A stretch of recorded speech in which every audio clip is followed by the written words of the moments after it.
Hello everyone! Like mo bang pumunta sa mga ganitong places wherein you can experience vintage feeling? Let's go now to Decade Cafe. So tayo ay papasok dito sa Decade Cafe.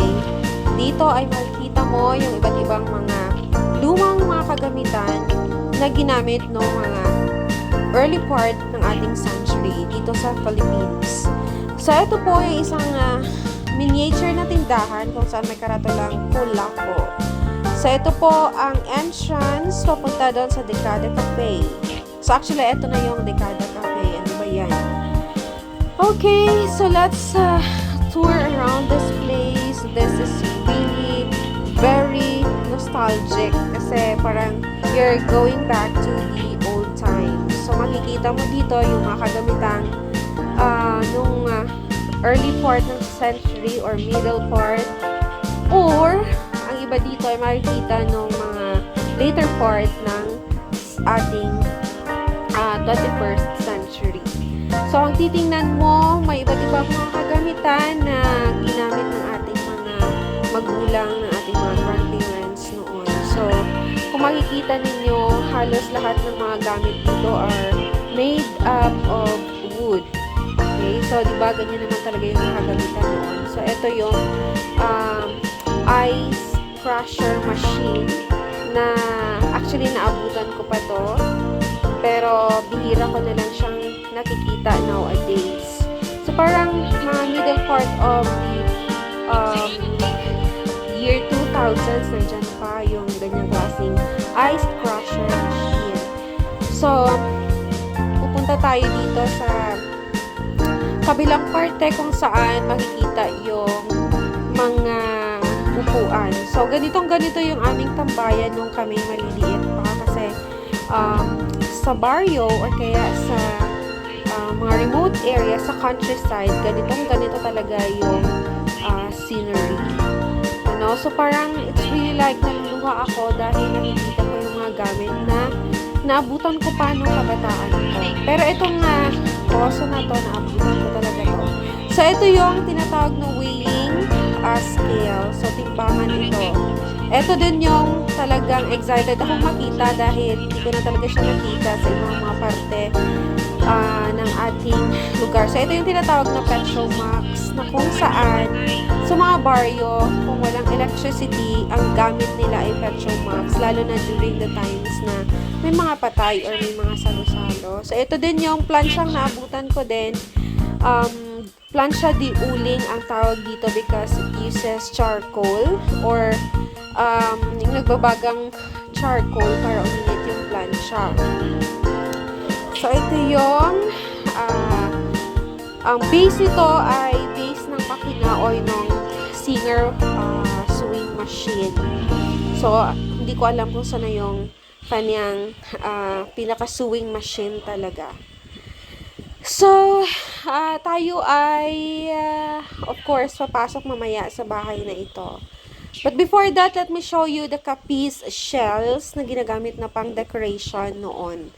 So, para siyang mga lanterns, no? Pero it's made up of shells. So, ito na yung loob ng bahay wherein ang bubungad sa inyo ay ang furniture na made of wood. So, ito yung pendulum. Yan. So, yung malaking pendulum.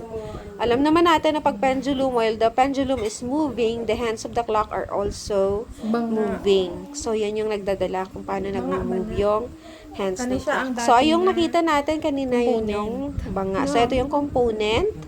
Yung old component. Yan. So, made up of wood. So, another jar din dyan. At saka, eto na nga yung sewing machine na dapat doon siya nakalagay kanina sa parang table doon sa labas. Okay, so another plansya. Meron pang ganyang plansya nowadays. So, usually, sa mga bahay, nakikita natin yung mga ganitong pictures. Hindi ko kilala kung sino yan sila. Yun, si Ken Rogers daw. So, eto din ay parang Chinese style na lantern or anong tawag dyan? lampshade. So, ito yung old Gusto mo VHS magtanong sa DVD dati, no? component Ano, at saka yung kanyang VHS tapes. So, naabutan ko din yan. Ang mga high school ako niya noon. So, ito yung kadalasang design ng mga clocks. available naman. Okay? And, 20, oh. ano pang sa ibaba? Yan. So, may So, yan yung typewriter. typewriter. So, ako ay nakagamit din ng typewriter noon, noong early 2000s. Naabutan ko pa yan. Tsaka yun yung calculator. At tsaka another VHS component. Betamax. Kung saan sinasalang yung mga malalaking DVD na mga tapes. No? Parang tawag dyan VHS tapes. So, kung na-notice ninyo yung ating mga kagamitan nung unang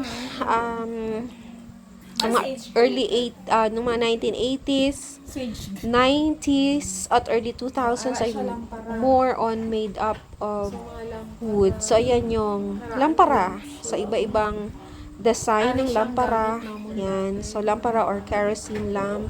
Yan yung gamit namin dahil wala kaming electricity noon. So, ito yung mga old coins ng Pilipinas. So, hindi ko na ipinakita yung 20 at saka 10 peso coins because yun yung mga bago pa naman na mga coins na ginagamit pa until nowadays. So, ganyan yung feeling pag nandito ka sa loob ng bahay kubo na ito. So, dyan makikita yung mga wooden carvings. Usually, ganyan yung mga itsura ng mga upuan noon o kaya ng mga tables. May mga carvings. At saka, yung mga plate decorations, ganyan. So, common yan noon sa bahay. So, ito yung mga old model ng television set. So, kung na-notice nyo, bulky yung sa likod, pero nowadays, we're using flat screen TVs. So, hindi nyo na halos makikita yan ngayon. Okay, so let's proceed here. Ito rin yung isa pang VHS. Another fan or yung electric fan. Ang tawag dyan, Rota Air. Ito yung cassette. Okay, so nilalagay dyan yung mga maliliit na tapes na may brown ribbon. So, another version of cassette. At yan ay another version pa rin ng cassette. Radio sa baryo kasi pag walang electricity, radio lang yung pwede mong mapakinggan. So, yan yung kabuuan ng sala ng bahay kubo na to. So, ayan. So, ang dami mga lumang kagamitan. Kung ikaw ay ipinanganak no, mga 80s, 90s, parang you're going back to the old times na para bang nakakaiyak, 'di ba? Nakakaiyak na makita mo yung mga gamit mo or ninyo ng pamilya mo nung ikaw or kayo ay bata pa or during your kabataan days. Ayan, so table yan na parang ugat ng kahoy. Ayan, so ginawang table. So you know what? Napaka-creative ng ating mga parents noon, no? Grandparents. Ayan yung kubyertos, ang bibigat ng mga kubyertos na yan kasi makakapal. Ayan. So, another lumang gamit here na naalala ko pa ay yung mga helmets, ganyan. Pero hindi ako nakapagsuot ng mga ganyan. Nakita ko lang noon sa mga military medics. Yan. So, maliit na cart made up of wood. At saka ito yung mga kopa na ginagamit sa church na pinaglalagyan ng ostya or kaya ng wine ng pare. Okay, so ayan. Mabuti naman at may nag-donate sa kanila or kaya may nagbenta sa kanila ng mga ganyang kagamitan. Kung wala, di hindi natin nakikita ngayon yung mga ganyang klaseng design ng mga lumang kagamitan. At eto pa. Eto yung cup na ginagamit namin noon. Yung sardine, yung kulay puti. At saka, yung mga tumbler, na tumbler na lalagyan ng tubig. Na mga sundalo. Nakita ko yan sa mga movies, actually. So, another metal helmet. Tsaka yung mga bintana noon, halos ganyan yung itsura. No, kaya hindi mo na alalahaning magpailaw during daytime kasi pumapasok naman yung liwanag. So, tayo ay puproceed ngayon sa another bahay kubo. Actually, this place is malapad, hindi lang siya confined in one place, pero marami pa siyang mga extensions na need mo pang maglakad so you can reach another beautiful kubo house.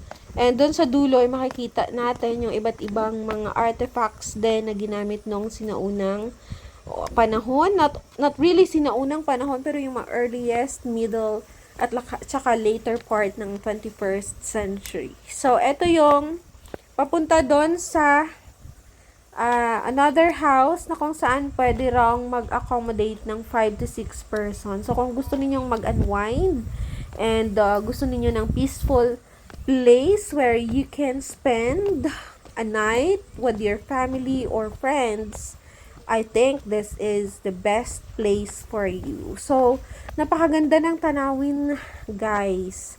Ayan. So, yun yung kubo. If you wanted to experience a nostalgic feeling of living in the ancient Bahay Kubo, then this place is right for you. So, pupunta tayo doon sa kabila. Medyo mahaba-haba pa yung lalakarin natin dito. Mga ilang metro pa to. Siguro mga 50 meters. 50 meters nga ba? So, ayan yung house ng front portion ng house or facade ng house. So, pupunta tayo dun sa dulo.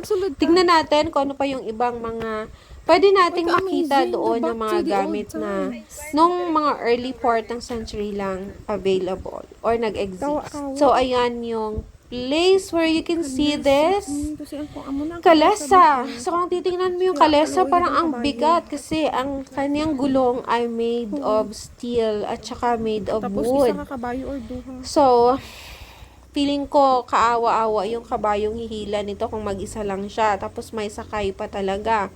So, siguro mga dalawang kabayong hihila dito. So, nakakaawa talaga yung mga voiceless animals. My heart goes for them. Kaya talagang ayokong sumakay sa mga hayop because you know what, they have emotions as well, pero hindi lang sila makapagsalita, they are voiceless. So ito yung mga ginagamit sa na mga gulong ng mga kariton. So ito kariton din ito na hinihila ng kalabaw. And then there you can see 4 kawa, yung malalaking lutuan. So nung unang panahon, Diyan niluluto ng mga aswang yung kanilang mga biktima. Joke lang. So, another version of kalesa. So, eto. Okay.